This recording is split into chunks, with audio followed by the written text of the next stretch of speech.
My name is Kathy Brown. I'm 42 years old. I'm a stay-at-home mom with a husband of the same age and a daughter in ninth grade. My husband, Tim, and I were co-workers at the same company right after college. We got married when I was 27, and I became a stay-at-home mom. I actually wanted to continue working, but Tim begged me to stay home. Then our daughter, Samantha, was born, and I became busy with my first experience of parenting and housework. From that time, Tim's behavior started to change. After Samantha was born, I noticed that he looked down on people he considered inferior to him. He always made comments to me, even when I hadn't slept at all due to our baby's nighttime crying, about how I was a stay-at-home mom with no income. Must be good to be a carefree housewife. Moreover, he would sometimes be cold towards our daughter. When she was in kindergarten, she occasionally made predictions that came true. For example, on our way back from the store, she insisted, I want to go home this way today. Sure enough, there was a traffic accident on our usual route at that time. Over time, Tim started to find her unsettling. As Samantha grew, her strange predictions stopped, but Tim still didn't engage with her and now hardly speaks to her. Instead, he started blaming me. Samantha is so sullen because of you.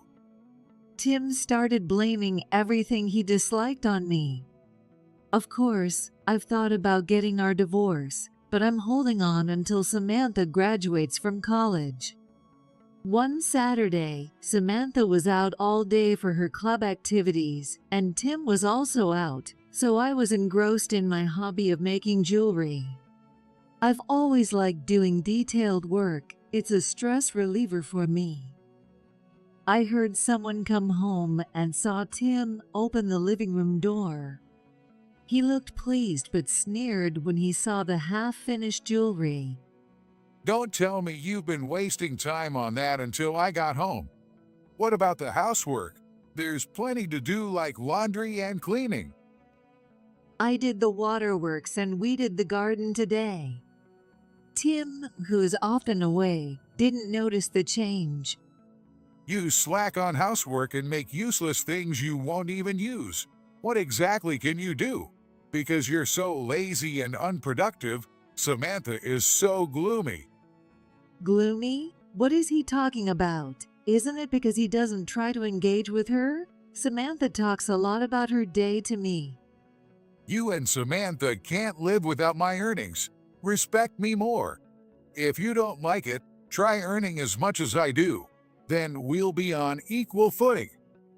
Tim, arms crossed and chin raised, looked down on me. I've had enough of this belittling life. As I was thinking that, Tim suddenly remembered something and said, Oh, by the way, I don't need dinner tomorrow because I have a business dinner. I couldn't believe my ears. Tomorrow is Samantha's basketball game, and Tim was supposed to go and cheer her on. I had convinced him to go despite his reluctance. Is he really going to break that promise? I want to show Dad what I can do. My daughter was so eager. She thought that if she performed well and showed her skills, her dad would take an interest in her. Maybe that's what she believed. But Tim doesn't notice her wish. Of course, my business dinner is more important than a middle school game. This is why women who know nothing about work are so annoying. I felt a sting in my nose. If I don't hold back, I might start crying. But if I cry now, he'll probably say, women think they can just cry their way out. I sniffled, trying to escape the brink of my tears. Just as Tim was about to leave the living room, he turned around and added, By the way, I'm going on my business trip overseas next week. As you can see, I'm busy. But I guess someone as idle as you, making useless stuff, wouldn't understand. He left with a sneer. The following week, he left for his business trip early in the morning. Not even a goodbye. I sighed, and shortly after, our daughter, Samantha, woke up, rubbing her sleepy eyes. Has Dad already left? He left about 30 minutes ago. Samantha then started making a phone call on her smartphone. Calling a friend? No, it's Dad. Surely, she wasn't calling just to say goodbye. Puzzled, I watched as she continued to call until Tim picked up. After about 10 rings, he finally picked up. What is it, Samantha? I'm about to start work. Don't call me without a reason. I could hear Tim's irritated voice from Samantha's phone. He seemed annoyed by the unexpected call. But Samantha ignored his grumpy tone and continued. Dad, are you still at the airport? Yes, I'm about to board. I'm hanging up now. Good luck with your work. But Samantha paused for a moment and then said something unbelievable. is the woman you're traveling with your mistress? Be careful or you'll get fired. Fired? I was so shocked by the unexpected word that my voice went high-pitched. And what did she mean by mistress? What nonsense are you talking about? You've always been weird like this, haven't you? I wondered if I was imagining things, but Tim's voice seemed a bit shaky. After Tim scolded Samantha with inappropriate comments, he abruptly ended the call. The sound of the disconnected call echoed strangely in the room. I was completely baffled and asked Samantha, "Are you half asleep?" I'll talk to you about it when Dad gets back. With that, she went back to her room. 3 days later, Tim returned from his trip. He walked into the house as if nothing had happened. I wanted to clarify what happened on the day he left, so I asked, "Hey, about that phone call the other day, what was that about?" Tim turned around with a mocking expression. Do you really believe Samantha's silly talk? She's been saying weird things since she was little. I was exasperated. That was true when she was in kindergarten. But now she's in middle school. She'll be in high school next year. It was clear how little attention my husband had paid to our daughter. I became furious and confronted him. "Enough. You may not care, but Samantha is going to be a high schooler soon. No matter how poorly you've treated her, she wouldn't lie like that." I yelled at Tim. 16 years of marriage, and it was my first time fighting back. I didn't know I could raise my voice so loudly. You, getting all high and mighty while I'm away on my business trip. Who do you think makes this life possible? Enough! Don't you dare talk back to me again. Tim's face turned as red as a boiled lobster, and he grabbed my collar, raising his right hand high. "He's going to hit me." Just as I shut my eyes tight, the doorbell rang. Shit! He lowered his right hand and let go of my clothes. Go get it! Okay. I'm saved. I patted my chest in relief and hurried to the monitor, where I saw Tim's boss, John. I knew this boss well since he had been very supportive of me when I worked at the company. He was the one who celebrated our marriage the most in the office. Why is he here suddenly? He's not the type to drop by unannounced. I pressed the button and greeted him. "It's been a while. What brings you here?" On the screen, John looked uneasy, shifting his body from side to side. "Oh, Kathy, long time no see. Sorry for the sudden visit, but is Tim at home?" Obviously, he had business with Tim. Normally, this could be handled by email or phone. Does it have to be in person? Hey, what's taking so long? Who are you talking to? Tim, annoyed by my long interaction, asked impatiently. John is here. For some reason, Tim's face went pale. His eyes darted in all directions, and he began trembling uncontrollably, completely losing his composure. The opposite of his previous attitude. I'll go ahead and let him in. As I headed towards the door, Tim hurriedly blocked my way. Wait, the house is messy. I'll talk to them outside. You stay here.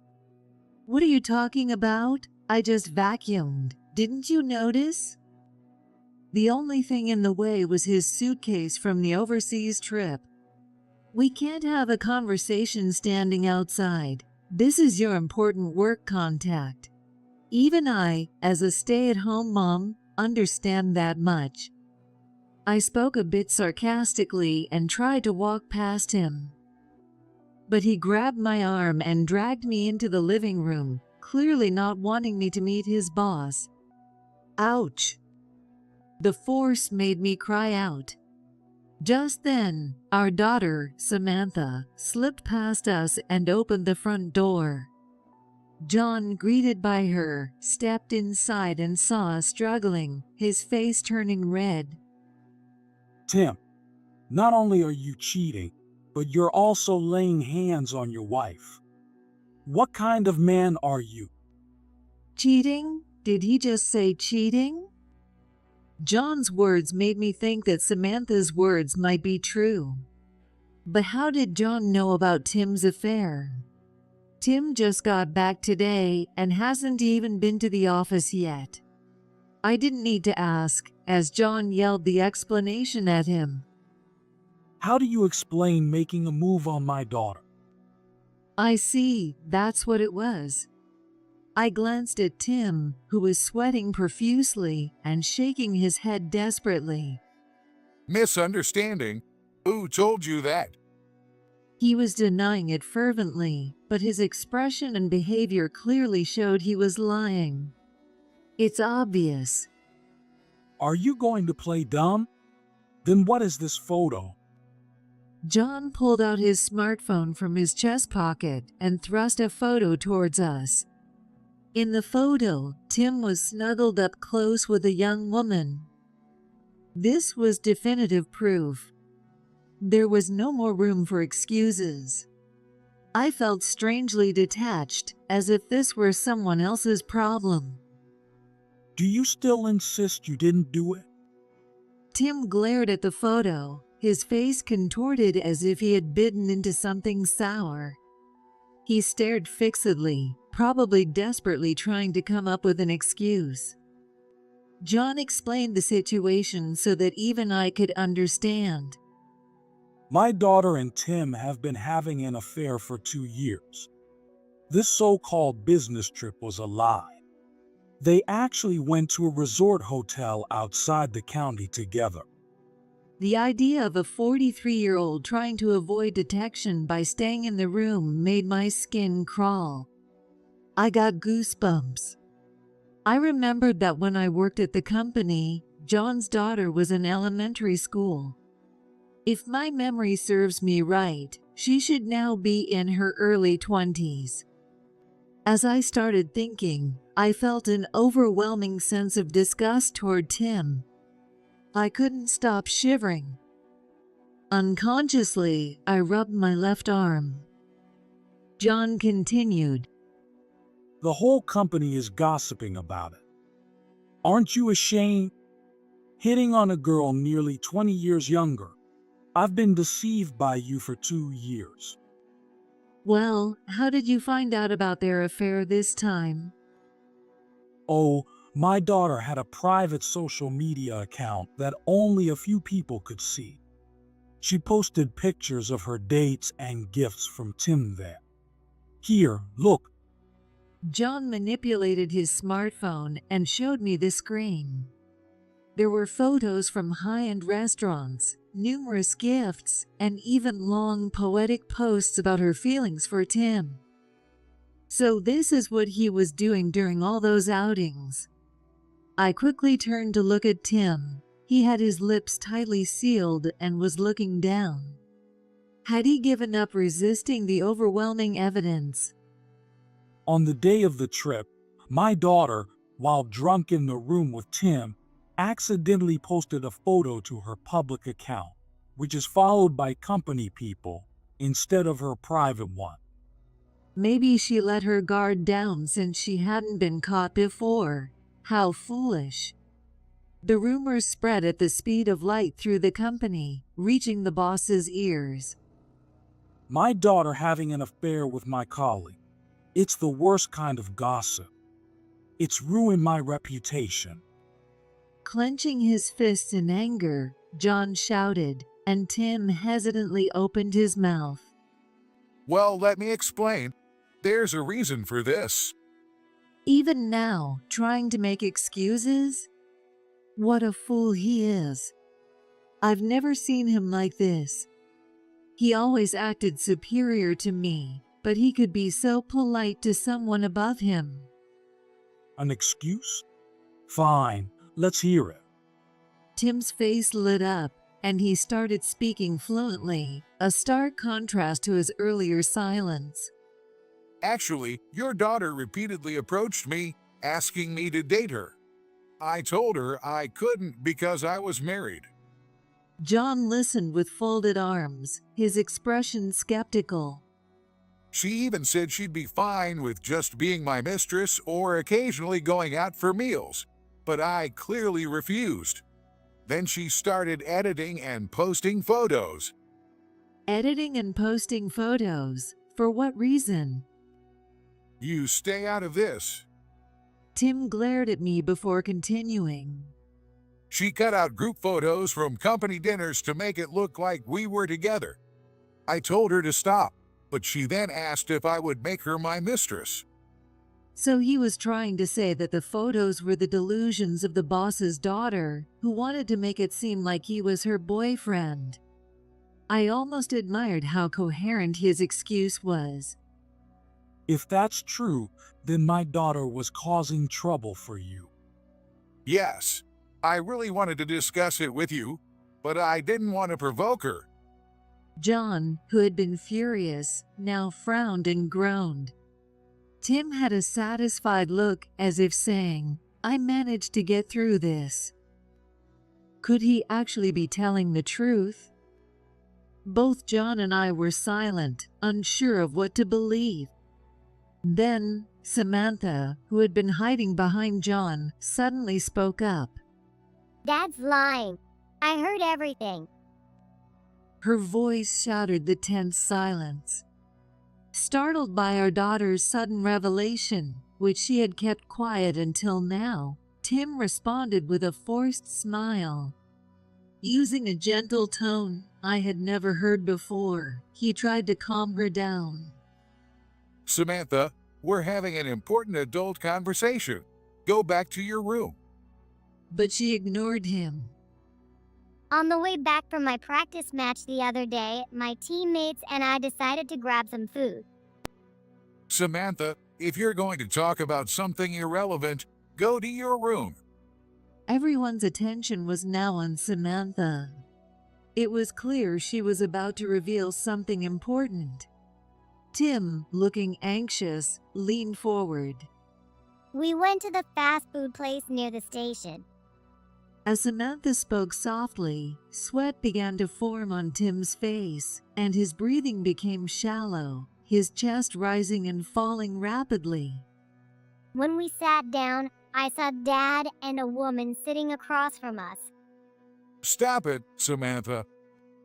She continued calmly, like a witness giving testimony in court.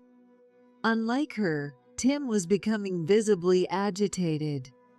There were about 8 of us, all in the same uniform, so we stood out. I thought Dad might notice me, but he was only looking at the woman. Unbelievable. You didn't even recognize your own daughter's team uniform? Shut up. You stay out of this. My dad and the woman were holding hands. I couldn't hear much, but I did catch business trip and looking forward to the trip. That's it. That settles it. Tim closed his eyes and bit his lip. Damn it. Hearing his barely audible words, I felt myself growing cold inside. John, now angrier than ever, shook with rage and shouted, Figure out your next steps on your own. I can't believe I ever cared about you. He stormed past Samantha, slamming the door behind him. Wait, let me explain. Damn it. Facing an effective dismissal, Tim collapsed to his knees. This can't be happening. I worked so hard to get here. Now's the time. I felt it was the moment. We're getting a divorce. I finally said the words I had been wanting to say. Tim's face quickly shifted from pale to angry as he looked up at me. A divorce? Are you kidding? There's no way you can do that. You can't even make money. He wobbled as he stood up from the floor. He probably thought I was talking nonsense. I'm not kidding. We're getting a divorce. I'll raise Samantha.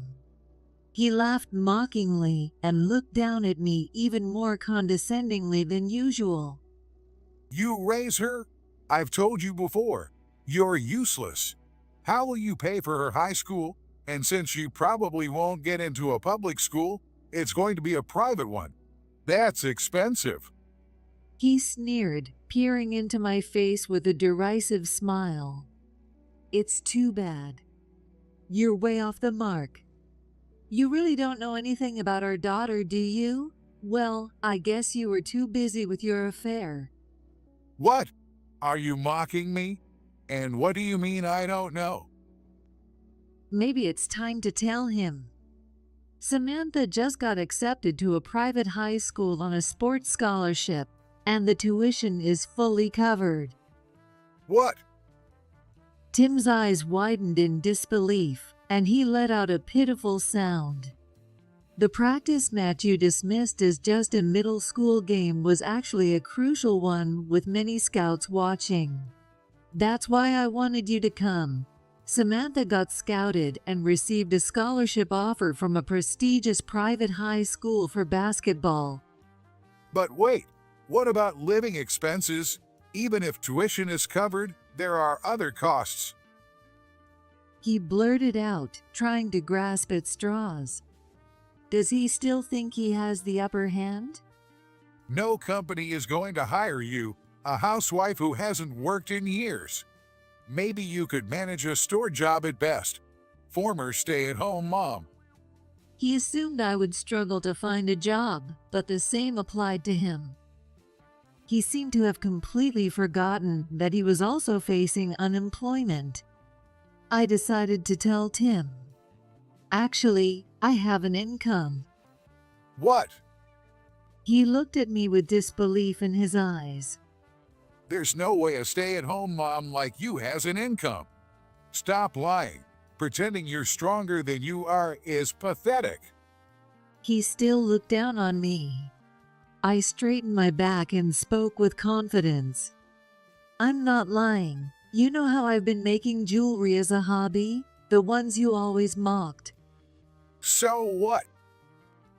Those pieces, which were quite flashy, turned out to be popular as bridal accessories. No way. He flinched but quickly regained his composure. Even if they're popular, those things only sell for, what, $8 a piece at most. No way that's anywhere near my salary. His condescending attitude had reached an expert level. I almost respected him for it. But today was the end of it. How much did you say they sell for? What? $8. Wrong. $250. Really?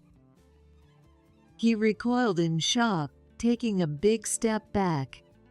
As he stepped back, I inched closer.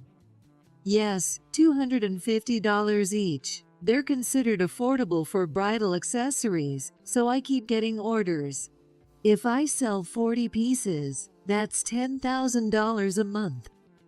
Jesus Christ! $10,000 a month? He's shocked. Of course, he was. $10,000 a month was more than Tim made. I had already surpassed the income level he had once told me to reach to be considered his equal. You told me before that if I made as much as you, we'd be equal. So by that logic, the one with a higher income should be superior, right? His lips quivered. He must be furious. The woman he belittled as useless was now earning more than him. Who put that idea in your head? Excuse me? What does he mean by that? I responded with a question. Whose advice made you decide to sell them? Yeah, you must be cheating too. Did the guy you're seeing tell you how to make money and get a divorce? Huh? Tim, now desperate, said whatever came to his mind. Just because Tim cheated, he assumed I must be cheating too. How insulting. As I was about to shout in anger, a calm voice came from behind us. It was me. Samantha said, looking straight at him. What? Tim asked. I was the one who advised Mom to sell her jewelry. A classmate of mine has a hobby of making handmade crafts and sells them online. She makes about $100 a month, so I told Mom that hers could sell for much more. Thanks to her, people now call me a popular bridal accessory designer. You always called me a useless housewife, but this made me really happy. So you see, I have enough money and work to live with Samantha. I declared this to Tim, who still seemed unable to process the situation, and delivered my final words. Please divorce me. After about 5 seconds of silence, he spat out. Fine. Do whatever you want. It was finally over. Relieved, I sank to the floor and leaned against the wall. Mom, you did it. Samantha and I shared a triumphant fist pump. It turned out she had also reached her limit with her dad's neglect. Tim never returned after that day, and our divorce was finalized a month later. I received the house as alimony for his affair and started a new life with my daughter. Since Tim had rarely been home before, life didn't feel much different. However, without his constant condescension, I noticed my mental health improving. Tim wasn't fired, but rumors about his affair and being kicked out of the house spread throughout the company, making it unbearable for him, so he resigned. He tried to find another job, but news of his affair had reached other companies in the same industry, forcing him to give up on positions where his skills and experience could be useful. Despite applying to various industries, he was repeatedly rejected, likely due to his condescending attitude and his age of 43. I'm sure the HR personnel and interviewers were younger than Tim. He probably looked down on them unconsciously because they were younger and had less work experience, which led to his rejection. So, what is my ex-husband doing now? A former colleague told me. She said that several people had seen him working at a store a bit away from his old workplace. When they spoke to him, he nervously packed their items as if embarrassed. But Tim, wanting to save face, apparently said this. I'm not just a part-timer. I've been hired as a full-time employee and am undergoing initial training. In a month, I'll be working at headquarters. So, I'm only a store clerk for now. Given his suspicious behavior, those who saw him were convinced he was lying. One of them decided to ask another store clerk out of curiosity. Is that guy a full-time employee? No, he's a new part-timer. And this is what they said. Speaking of store clerks, that day, Tim had said, No company will hire a housewife who hasn't worked since getting married. At best, you could manage a store job. Former housewife.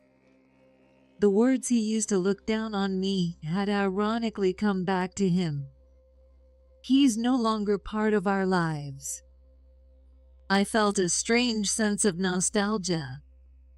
But that feeling was quickly shattered by a phone call. It was from Tim. I pressed the reject call button and quietly placed my phone on the table. He kept calling repeatedly. At first, I answered, but each time, he begged in a lifeless voice. Can we start over? I was wrong. You're the only one for me. But when he realized I had no intention of getting back together, he became condescending again. You must have been cheating too. Your jewelry business won't last long. I'll still take you back if you come now. He'll never change. Well, it's not my concern anymore. I stretched and resumed working on the jewelry I had been making. Currently, I'm crafting a headdress perfect for a garden wedding. I wondered if it might be considered bad luck to buy jewelry from a divorced woman. But Samantha's amusing perspective made me laugh. Maybe it's actually good luck. It could show your strong wish for the couple never to divorce. Samantha is not the gloomy girl Tim thought she was. She's inherently positive and cheerful. He never bothered to see that. But now we are happy. To maintain this happiness, I'm considering selling this house to prevent Tim from showing up. According to a real estate agent, property values in this area are rising. We're thinking of moving to a secure high-rise condo near the station. I'll never have to see Tim again or endure his insults. Living with Samantha while doing my job I love makes this the most fulfilling time of my life.